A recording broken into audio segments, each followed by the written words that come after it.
欧盟内部并不是所有国家都像德国、法国一样经济发展强势，很多经济上后进一些的国家，或者社会老龄化比较严重的国家，不降低门槛吸引移民，它怎么发展？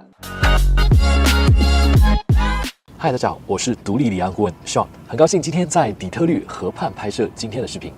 我们频道从2021年就陆续发表过多期关于葡萄牙和黄金签证的视频。作为欧洲首屈一指的投资居留计划，从2012年黄金签证面世以来，葡萄牙一直被誉为获得欧盟护照的最佳选择。但是从去年10月7号开始，葡萄牙不再接受50万欧元购房和28或35万欧元翻修房的房产投资黄金签证的方式。你是不是认为黄金签证就此结束了？ No。该法案仅仅只是宣布了葡萄牙黄金签证购房申请方式的终结，而葡萄牙黄金签证随着葡萄牙总统马塞洛今年2月24号正式签署国籍法修订案，迎来重大利好。话不多说 ，Let's get into it。新国籍法大幅缩短入籍时间。2024年葡萄牙国籍法修订案正式实施后，最核心的内容是改变了入籍时间的计算方式，从而为葡萄牙国籍申请者节省了宝贵的时间。根据修订案的规定，提交移民申请的第一天起算，满足5年时间即可申请入籍，而不是获批居留权之日开始计算。这项政策适用于所有尚未提交入籍申请的申请人，不论是否已获得黄金居留许可。举2个例子来说明，创业者王先生现在，也就是2024年4月申请黄金签证居留权，他将能够在2029年4月申请国籍，不论他何时取得葡萄牙黄金签证居留卡。如果贾女士在2021年4月就已经申请了黄金签证居留权，假设第一张居留卡是在2023年4月签发，原本最快要在2028年4月才能提交加入葡萄牙国籍的申请，但是根据修正案，在2026年4月就可以申请葡萄牙国籍了。做个小结，葡萄牙黄金签证居留权到入籍最低5年的要求还是没变，但是黄金签证居留权的法定起始时间从递交黄金签证开始算，这样比旧法案为投资者至少节省了2到3年的时间。此外，需要特别注意的是，以上法律更改只针对入籍，申请葡萄牙永久居民的等待期仍然不变，仍旧需要在获得黄金居留许可之日起满5年的投资人才可以申请永居。葡萄牙黄金签证仍然是获得欧盟护照的最佳选择。截止到2023年12月底，葡萄牙向非欧盟居民发放了大约1.2万份黄金签证，其中中国申请人为5407人，占比约为43%，其次为来自美国和巴西的申请者。10多年来，葡萄牙境内的外国居民数量提升了40%，为葡萄牙吸引了近68亿欧元的投资，其中90%流入房地产市场。除了以上的骄人战绩，横向对比欧盟境内其他也推出了黄金签证的国家，葡萄牙不论是在影响力还是申请者数量上，都是居于绝对的领先地位。过去10多年，多达19个欧洲国家先后实施黄金签证计划，其中不乏英国、西班牙、葡萄牙这样看起来雄赳赳、气昂昂的传统海盗国，也有希腊、马耳他、塞浦路斯、奥地利、匈牙利等等欧盟中小成员。综合这几年的性价比来看，毫无疑问就是葡萄牙性价比最高了。首先，葡萄牙护照2024年最新排名已经跃升至全球第4，可以免签191个国家和地区，与英国齐平。在欧盟范围内持有任何一个国家的护照、永居或者黄金签证，都相当于获得了在其他27个国家工作和生活的许可。其次，葡萄牙对申请黄金签证的外国人每年必须待在葡萄牙的最短天数要求不高，通常情况下只需第1年居住不少于7天，之后每2年在葡萄牙居住14天以上。总的来说，满足5年入籍时间，总共只需要住35天即可满足葡萄牙的黄金签证的居住时间要求。而且，葡萄牙入籍语言要求仅普语 A2， 横向对比另一个黄金签证大国希腊，入籍最低要求是 B2。请注意，欧盟语言能力等级从低到高分别是 A1、A2、B1、B2、C1、C2，对应雅思满分9分。希腊要求希腊语 B2， 那就是雅思差不多5到6分了。葡萄牙入籍只要求普语 A2 的水平，什么概念？差不多也就是雅思3分的水平。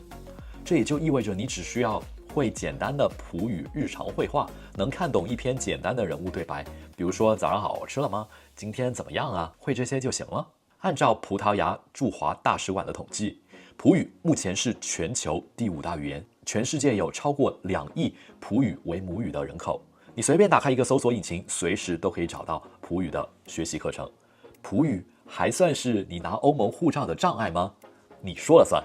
最后，除非您每年在葡萄牙居住超过183天，否则您无需缴纳葡萄牙的税款。如果您确实属于葡萄牙税务居民，您也可以申请非常住 NHR 项目，该项目可以免除您居住前10年的个人所得税。当然，葡萄牙的教育、医疗那就不用多说了，都是和欧盟居民同等级享受的。如果还想了解更多关于葡萄牙的生活的相关讯息，可以回顾我们顺手牵羊葡萄牙系列的往期视频查看。但是自2023年以来，你是不是听到过关于欧洲各国黄金签证陆续关停的消息？其标志性的事件出现在爱尔兰和葡萄牙2国相继宣布政策调整。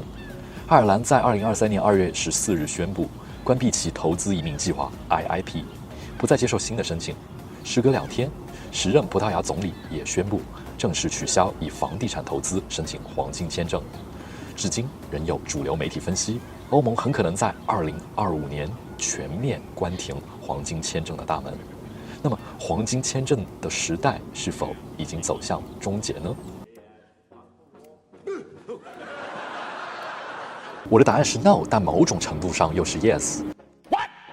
当欧盟各国对外国优质投资者和技术移民的吸收达到了饱和，不仅仅是黄金签证，各类型的移民政策也会同步全面缩紧。但是2025年，也就是明年就结束，这个判断明显过于武断。欧盟各国在市场经济和人员流动上确实基本达到了标准统一，但是各国在政治层面还是有自己的自主权的。欧盟内部并不是所有国家都像德国、法国一样经济发展强势，很多经济上后进一些的国家，或者社会老龄化比较严重的国家，不降低门槛吸引移民，它怎么发展？因此，我的结论是，黄金签证可能最终退出欧盟各国的历史舞台，但是至少不会这么快。而葡萄牙即便现在已经关闭了房产投资申请黄金签证的方案，但是仍提供至少5种合法获得黄金签证的方式。2024年要如何获得葡萄牙黄金签证？2023年的政策只是宣布了葡萄牙黄金签证购房移民通道的彻底终结，葡萄牙并没有终止黄金签证，而是保留了其余5个可以从长居到永居或护照国籍的通道。1、创设公司，并给葡萄牙当地创造至少10个工作岗位。2、投资不低于50万欧元，用于国家科技系统内的公共或者私人科研机构的研发活动。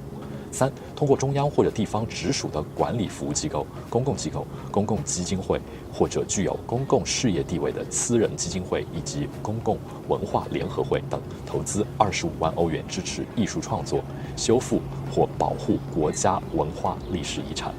4、投资50万欧元以上创立一家葡萄牙境内的企业，需创造5个永久就业机会，或者入股一家葡萄牙境内商业公司，新增5个就业机会，或者维持至少10个就业机会，有限期最少3年。5、投资50万欧元到葡萄牙当地基金，投资期限至少5年，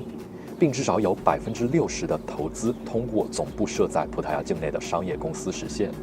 数据显示，在房产投资关闭之前，现有的5种申请方式中，前4种申请人加起来不到总申请数量的5%。所以目前基金投资毫无疑问是其中最高效、最成功的申请方式。OK， 今天讲了葡萄牙24年国际法更新后的利好政策，葡萄牙如何在全球黄金签证的角逐中10余年来一直霸占王座，以及签证的申请和生活文化的相关信息。大家一定会好奇，葡萄牙黄金签证到底怎么办？或者您还有更多关于葡萄牙黄金签证的小道消息，亦或是您对葡萄牙的生活的方方面面感兴趣，任何疑问都欢迎大家在留言区发表您的宝贵建议，我们都将根据大家最真实的需求和疑问进行进一步制作深入了解葡萄牙的相关视频。顺手牵羊，一个关于无国界资产管理和生活方式设计规划的频道，我是Sean，我们下期见，拜拜。